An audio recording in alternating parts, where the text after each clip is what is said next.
Right Pawan, so కూటమి విజయం గురించి మరి ముఖ్యంగా టీడీపీ విజయం గురించి చర్చించుకుంటున్న సందర్భం ఇది. 4 దశాబ్దాల టీడీపీ చరిత్రలోని కనీవిని ఎరుగని ఘన విజయం, అలాగే తెలుగు రాష్ట్రాల ఎన్నికల చరిత్రలో భూతో అనిపించే ఫలితం. టీడీపీ, జనసేన, బీజేపీ కూటమి కలిసికట్టుగా సాధించిన అసాధారణ గెలుపు. ఇది విజయగాథ. వైసీపీకి వ్యథ, అవినీతి, అరాచకం, అభివృద్ధి లేమిపై మండిపడిన జనం ఇచ్చిన తీర్పిది. దేశంలోనే మరే అధికార పార్టీకి ఎదురుకాని ఘోర పరాభవం వైసీపీకి ఎదురైంది. 8 ఉమ్మడి జిల్లాలో వైసీపీ ఒక్కటంటే ఒక్క సీటు గెలవలేకపోయింది. జగన్ సొంత జిల్లా కడపలోనే 3 స్థానాలతో సరిపెట్టుకోవాల్సి వచ్చింది. ప్రకాశం, విశాఖ, కర్నూలు, చిత్తూరు జిల్లాలో 2 సీట్లతో సరిపెట్టుకుంది. వెరసి గత ఎన్నికల్లో 151 గెలుచుకొని ఇప్పుడు వై నాట్ 175 అని గర్జించిన జగన్ పార్టీ కేవలం 11 స్థానాలకు పరిమితమైంది. దేశ చరిత్రలోనే ఒక అధికార పార్టీ ఇంత ఘోరంగా ఓడిపోయిన దాఖలాలు లేవు అని చెప్పవచ్చు.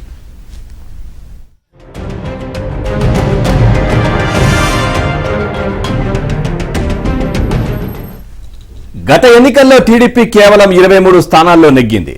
ఇప్పుడు వైసీపీకి అందులో సగం కూడా రాకపోవడం గమనార్హం. ఇప్పుడు పొత్తులో భాగంగా 144 స్థానాల్లో పోటీ చేసిన టీడీపీ ఏకంగా 135 చోట్ల జయకేతనం ఎగరవేసింది. 16 లోక్సభ స్థానాలను సొంతం చేసుకుంది. 21 అసెంబ్లీ, 2 లోక్సభ స్థానాల్లో పోటీ చేసి ఒక్కటి మిస్ కాకుండా 100% స్ట్రైక్ రేట్తో జనసేన కొత్త రికార్డు సృష్టించింది. 10 స్థానాల్లో పోటీ చేసిన బీజేపీ 8 జయకేతనం ఎగరవేసింది. పొత్తులో భాగంగా 6 లోక్సభ స్థానాల్లో పోటీ చేసిన కమలం 3 వికసించింది.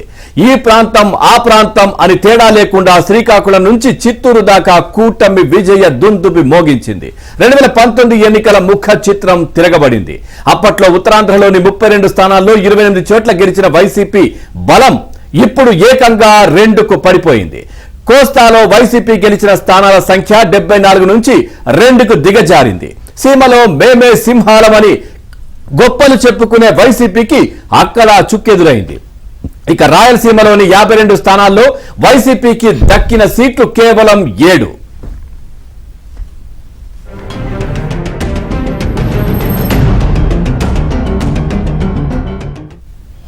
టీడీపీ, జనసేన, బీజేపీ అభ్యర్థులు ఆషామాషిగా గెలవలేదు. 10,000తో గట్టెక్కుతామనుకున్న వాళ్లు సైతం 25,000కు పైగా ఆధిక్యం సాధించేశారు.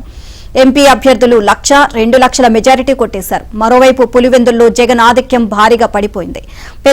పెద్దిరెడ్డి రామచంద్రారెడ్డి మినహా మంత్రుల్లో ఒక్కరంటే ఒక్కరూ గెలవలేదు. వైసీపీ సీనియర్ నేత మంత్రి బొత్స సత్యనారాయణకు చేదు అనుభవమే ఎదురైంది. ఎమ్మెల్యేలను స్థానాలు మార్చి జగన్ చేసిన ప్రయోగాలు ఫలించలేదు. సీట్లు మారిన వారెవరూ గెలవలేదు. బందరు, తిరుపతి, చంద్రగిరి ఇలా వారసులు నిలిచిన బరులేవి వైసీపీకి చిక్కలేదు. ఒక్క ముక్కలో చెప్పాలంటే కూటమి సృష్టించిన సునామీలో వారు వీరు అని కాకుండా వైసీపీ అభ్యర్థులంతా గల్లంతయ్యారు.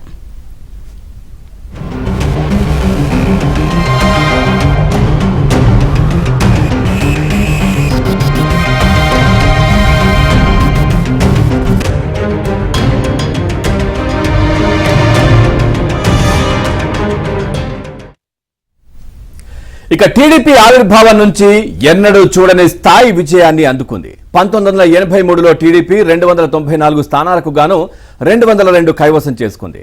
రాష్ట్రీయ సంజయ్ మంచ్ అనే పార్టీకి కొన్ని సీట్లు కేటాయించగా ఆ పార్టీ 3 సీట్లు గెలుచుకుంది. 2 కలిపితే ఉమ్మడి రాష్ట్రంలో మొత్తం సీట్లలో 69.72% సీట్లు టీడీపీకి దక్కినట్టు. ఇక 1985 ఎన్నికల్లో జనతాదళ్, బీజేపీ, వామపక్షాలతో కలిసి బరిలోకి దిగి టీడీపీ కూటమి 224 స్థానాలు గెలుచుకుంది. అంటే 76.19% సీట్లలో నెగ్గింది. ఆ తర్వాత 1994లో వామపక్ష పార్టీలతో కలిసి పోటీ చేయగా 250 సీట్లతో భారీ విజయాన్ని అందుకుంది. అది మొత్తం సీట్లతో 85.03%. ఇప్పుడు జనసేన, బీజేపీతో కూడిన టీడీపీ కూటమి 175 సీట్లలో దాదాపు 94% సీట్లను సొంతం చేసుకుంది. ఇదే అంశానికి సంబంధించి మరింత సమాచారాన్ని మా కరెస్పాండెంట్ పూర్ణాని అడిగి తెలుసుకుందాం. పూర్ణ, కూటమి విజయం, అదేవిధంగా టీడీపీ, మరి ముఖ్యంగా టీడీపీ విజయానికి సంబంధించి కూడా అందరూ చర్చించుకుంటున్నారు. ఎన్నడూ లేని విధంగా భారీ స్థాయిలో గెలుపును సొంతం చేసుకుంది. సో ఓవరాల్ గా అప్డేట్స్ ఏంటి? ఏదైతే ఆంధ్రప్రదేశ్ లో కూటమి ఒక సునామీ సృష్టించిందని చెప్పవచ్చు. ఏ ప్రాంతాలు అతీతంగా, అంటే అటు ఉత్తరాంధ్ర కావచ్చు, కోస్తాలో కావచ్చు, సీమలో కావచ్చు, అన్ని ప్రాంతాల్లో కూడా టీడీపీ తన విజయకేతనం ఎగరవేసిందని చెప్పవచ్చు. మొత్తం కూడా ఎక్కడో కూడా ఫ్యాన్ గాలి అనేది ఎక్కడ లేకుండా కూడా మొత్తం కూడా ఊడ్చి పారేసిందని కూడా చెప్పుకోవచ్చు. ప్రధానంగా చూస్తే కనుక ఏదైతే ఉత్తరాంధ్రలో చూస్తే కనుక మొత్తం 34 సీట్లు ఉంటే అందులో దాదాపు 32 సీట్లు టీడీపీ కైవసం చేసుకుంది. కేవలం 2 సీట్లు కైవసం చేసుకుంది. అది కూడా విశాఖపట్నం జిల్లాలో, ఉమ్మడి విశాఖపట్నం జిల్లాలో మాత్రమే. ఇక ఏదైతే కోస్తాలో చూస్తే కనుక మొత్తం 87 సీట్లకు గాను కేవలం 2 సీట్లు కైవసం చేసుకుంది. అది కూడా ప్రకాశం జిల్లాలో కైవసం చేసుకుంది. మిగతా అన్ని చోట్ల కూడా పూర్తిగా స్వీప్ చేసిన పరిస్థితే నెలకొందని చెప్పుకోవచ్చు. ఎందుకంటే ప్రధానంగా చూస్తే ఉత్తరాంధ్రలో శ్రీకాకుళం కావచ్చు, విజయనగరం కావచ్చు, ఇటు కోస్తాలో తూర్పు గోదావరి కావచ్చు, పశ్చిమ గోదావరి కావచ్చు, కృష్ణా, గుంటూరు, నెల్లూరు జిల్లాలు మొత్తం కూడా పూర్తిగా స్వీప్ చేశాయి.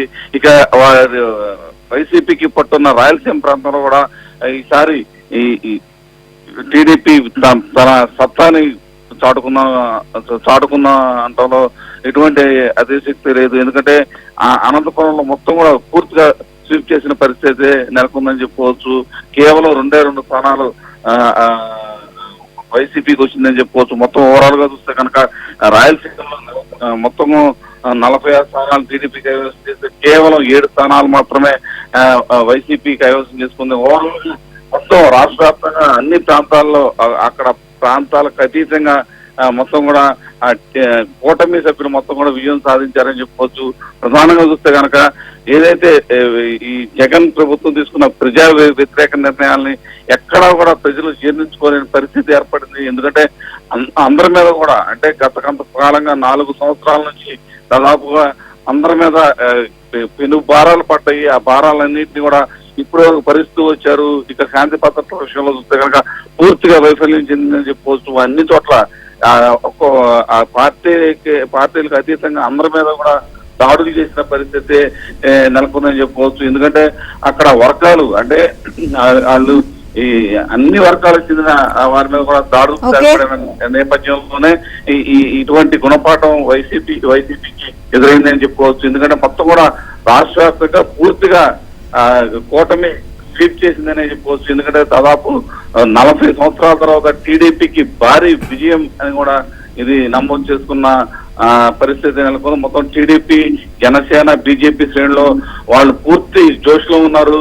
కొంతమంది టీడీపీ నేతలు అయితే మాకు ఎన్ని ఫలితాలు వచ్చాయా అని చెప్పి వాళ్ళు ఆశ్చర్యంలో నుంచి ఇంకా బయటకు కూడా పడలేని పరిస్థితిలో కొంతమంది టీడీపీ నేతలు ఉన్న పరిస్థితి నెలకొంది. ఎందుకంటే ఇంత భారీ స్థాయిలో విజయం సాధిస్తామని చెప్పి టీడీపీ నేతలే ఊహించలేదు. అందుకు మొత్తం కూడా యావత్ ఆంధ్రప్రదేశ్ ప్రజలకైతే వాళ్ళు ప్రత్యేకంగా అభినందనలు అయితే ఎదుర్కొన్న పరిస్థితి నెలకొంది. రైట్.